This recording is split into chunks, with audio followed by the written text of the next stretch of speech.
আমরা কার কাম করি আলা বুঝ।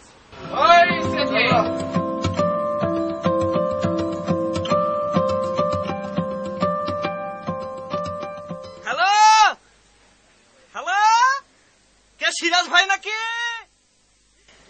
বলেন তো আমি কে? জবের ব্যাপার পাশতেই পাচ্ছেন না, ছোট ভাইকে পাশতে পাচ্ছেন না। আমি তোতা তোতা মিয়া, কেমন আছেন? এ চলছে খুটখুট খুটখুট খুটখুট করে।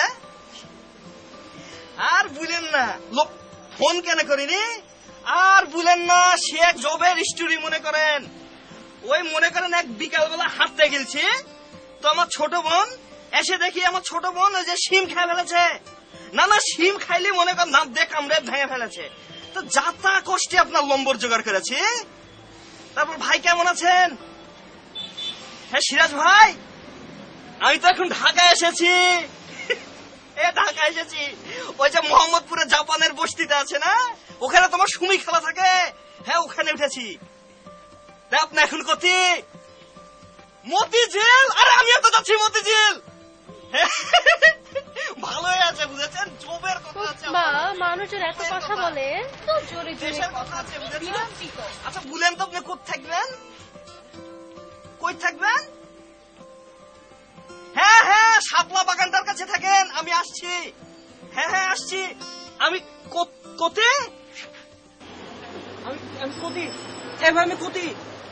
এভাবে আমি কোথায়? কিভাবে কি সমস্যাটা কি বল? কোথায় বাস এখন কোথায়? আপনি এখন কোথায় আছেন? দাঁড়ান একটু দেখতে হবে। Elephant road. হ্যাঁ সিরাজ ভাই, এলিফ্যান্ট রোডে আছি তো। এই যে ভাই, একটু আস্তে কথা বলুন না। এবার জোরে কথা বলে বাসের মধ্যে কেউ একটু আস্তে কথা বলুন। আমার ওয়াইফ অসুস্থ হয়ে যাচ্ছে আপনার কথা শুনে। হ্যাঁ আসছি। হ্যাঁ আসছি, যান না গো। এই আস্তে কথা বলেন না ভাই, কি চিল্লাচিল্লি শুরু করছে? সিরাজ ভাই জোরে বললে কি সে বেশি শুনবে না? সিরাজ ভাই আমাকে কেউ একজন ফাপল দিচ্ছে। আমার একটু ওয়েট করেন তো, আমি একটু কথা বলে নি।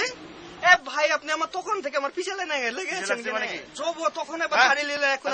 তখন কেন? একটু আগে চিল্লাচিল্লি করে কথা বলার জন্য এত বড় একটা ঝগড়া লাগলো, আবার আপনি চিল্লাচিল্লি করে কথা বলতেছেন, সারা মানুষকে ডিস্টার্ব করতেছেন। শুনতে পাচ্ছি। আস্তে কথা বলেন মিয়া। শুনতে পাচ্ছি না, আস্তে কথা বল, পাশে শুনতে পায় না। না একটু শেষ করি, মোবাইলে টাকা শেষ করবেন কিন্তু আস্তে কথা বলবেন, ঠিক আছে? একটু কথা বলি, কথা বলবেন আস্তে আস্তে শেষ কথা করি। বলবেন, পাশের লোকজনকে ডিস্টার্ব করবেন না, ঠিক আছে? ঠিক আছে। হ্যাঁ সিরাজ ভাই আপনি আরে কম শোনেন নাই? কেটে গিলছে, আবার জোরে। টাকাও শেষ হয়ে গিলছে। আমি কি করবো? টাকা শেষ হয়ে গেছে, আমি কি করবো? নতুন এসেছে বুঝতে পারছেন না? নতুন এসেছেন তো আমার কি? চুপ করে বসেন।